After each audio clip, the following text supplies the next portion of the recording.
Hello everyone, welcome and welcome back to my channel Kea and Caring Family. আজকে বানাবো pizza.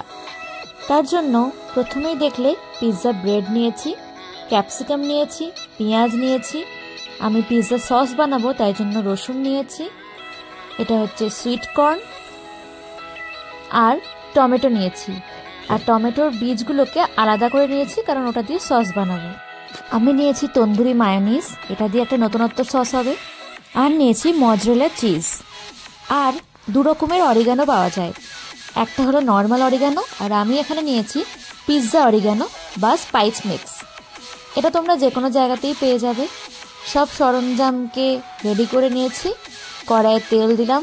তেল দেওয়ার পর ক্যাপসিকাম আর পেঁয়াজ একটুখানি ভেজে নিচ্ছি, নুন দিয়ে তো অবশ্যই, আর একটু লঙ্কার গুঁড়ো দিয়ে। ক্যাপসিকাম আর পেঁয়াজ ভাজা হয়ে গেলে তারপর টমেটোগুলো দিয়ে দেব। টমেটো দিয়ে বেশিক্ষণ নাড়ার কিছু নেই, সঙ্গে সঙ্গেই নাবিয়ে নেব, শুধু একটু তেলে বুলিয়ে নেব। নাবানো হয়ে গেলে এবার আমাদের সস তৈরির কাজ শুরু হবে। একই কড়াইয়ে নিয়েছি, অল্প তেল দিয়ে রসুন দিয়ে দিলাম এর মধ্যে।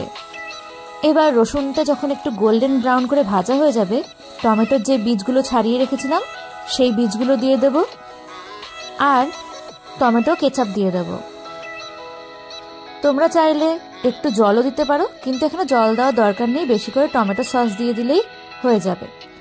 তারপরে মাইক্রোওয়েভ যেহেতু করব তার জন্য একটু তেল দিয়ে দিলাম মাইক্রোওয়েভের প্যানে। তার উপরে পিৎজা ব্রেডটা দিলাম যেটা কিনে এনেছিলাম। তার উপরে তন্দুরি মায়োনিজ দিয়ে স্প্রেড করে নিলাম। এরপরে যেই পিৎজা সসটা আমি বানিয়েছিলাম রসুন দিয়ে টমেটো কেচাপ দিয়ে, সেই পিৎজা সসটা ওর মধ্যে দিয়ে স্প্রেড করে নেব। যদি তোমরা পরে দেখো পিৎজা সসটা জমাট বেঁধে গেছে বা কম হচ্ছে, তাহলে কিন্তু তোমরা টমেটো কেচাপ দিয়ে ওটার সঙ্গে মিশিয়ে নিতে পারো। এরপরে আমি যে সবজিগুলো ভেজে রেখেছিলাম নুন আর লঙ্কা গুঁড়ো দিয়ে, সেই সবজিগুলো ভালো করে স্প্রেড করে দেব। কালার কম্বিনেশন দেখে যে জায়গায় বেশি ক্যাপসিকাম হয়ে যাচ্ছে সেখানে একটু টমেটো দিয়ে দিলাম, লাল হয়ে গেল। আর এইভাবে ম্যাচিং করে দেব। এখানে দিলাম একটু বেবি কর্ন। বেবি কর্ন বা সুইট কর্ন যেটা তোমরা ইউজ করবে সেটা কিন্তু তোমরা আগে থেকে একটু সেদ্ধ করে নেবে। একটুখানি সেদ্ধ করে দিয়ে দিলেই হয়ে যাবে, ভাজার দরকার নেই। বেবি কর্নের পর আমি এখানে সুইট কর্ন দিলাম। সেদ্ধ করলে কি ভালো লাগবে খেতে। এই যে সুইট কর্ন ভালোভাবে ছড়িয়ে দিলাম। এরপরে আমি দিচ্ছি মজরেলা চিজ। মজরেলা চিজ যদি তোমাদের কাছে না থাকে, তোমরা চিজ কিউবও ভালো করে কুড়ে নিয়ে ছড়িয়ে দিতে পারো, কিন্তু মজরেলা চিজটা সুবিধা কারণ ওটা আগে থেকেই কোড়া থাকে। যেই চিজগুলো প্যানে পড়ে যাবে সেই চিজগুলো কিন্তু অবশ্যই তুলে দেবে, নইলে যখন মাইক্রোওয়েভ করবে তখন সেটা প্যানে আটকে যাবে। এরপরে আমাদের চিজ দেওয়া হয়ে গেল, ডেকোরেশন কমপ্লিট। এরপরে ওপর থেকে দিয়ে দেব পিৎজা অরিগানো বা পিৎজা স্পাইস মিক্সটা। এইটা দিলে পিৎজার একদম অথেন্টিক টেস্টও চলে আসবে আর খুব সুন্দর লাগবে খেতে।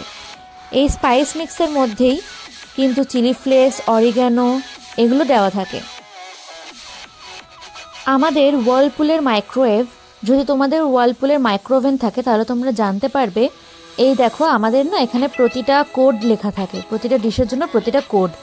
আমাদের অনিয়ন ক্যাপসিকাম পিৎজা SN25। তো আমরা পিৎজাটাকে মাইক্রোওভেনের মধ্যে ঢুকিয়ে SN25 ক্লিক করব পাশের বাটনে। দেখো কেমনভাবে দিচ্ছি। ওটা ক্লিক করার পর কত জনের জন্য থাকে এরকমভাবে দিতে হয়। যতবার ক্লিক করবে ততবার একটা ঘর করে বাড়বে। দেখো এইভাবে আমাদের দিয়ে দিলাম পিৎজাটা। চেক করে নাও SN25, এখানেও লেখা হচ্ছে SN25। এরপরই আমরা স্টার্ট করে দেব। এটার একটা সুবিধা হলো এটা আপনা আপনি হয়ে যাবে, আমাদের টেম্পারেচার আগে থেকে সেট করতে হবে না। তো যতক্ষণ ওটা হচ্ছে আমি আর একটা পিৎজা বানিয়ে নিচ্ছি। এই পিৎজাটাকে আমি ভাবছি চিজ বার্স্ট বানাবো। তাই জন্য ফার্স্টে পিৎজা পাস্তা সস যেটা আমি বানিয়েছিলাম সেটা দিয়ে দিলাম। এরপরে মজরেলা চিজ ভালো করে স্প্রেড করে দেব, তাহলে বেশি করে চিজ থাকবে আর চিজ বার্স্টও ভালোভাবে হবে। এরপরে ক্যাপসিকাম, অনিয়ন, টমেটো ভালোভাবে সুন্দর করে সাজিয়ে নিলাম। তোমরা এই সবজিগুলো কাঁচাও দিতে পারো, কিন্তু ভেজে নিলে একটু বেশিই ভালো লাগে খেতে, তাই জন্য আমি সবসময় প্রেফার করি সবজিগুলো আগে ভেজে নেওয়া। এই প্রসঙ্গে একটা কথা বলে রাখি, তোমরা সবজিগুলো কাঁচা কাঁচাও দিতে পারো, কিন্তু ভেজে নিলে একটু ভালো টেস্ট হয়, তাই জন্য আমি সবসময় ভাজাটাই প্রেফার করি। উপর থেকে ভালোভাবে সুইট কর্ন দিয়ে দিলাম। সবজিতে কখনোই কার্পণ্য করো না।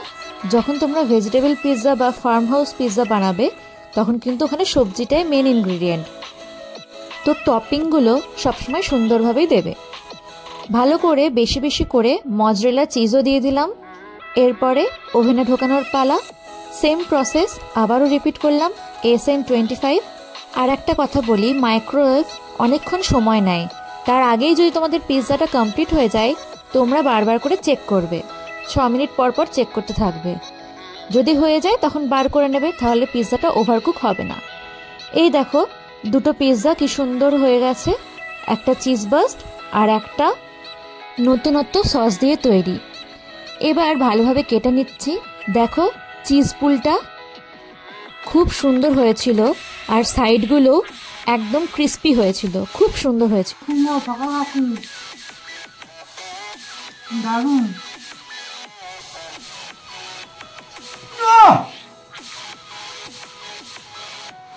এক কথায় বললে দুর্দান্ত দুর্দান্ত দুর্দান্ত।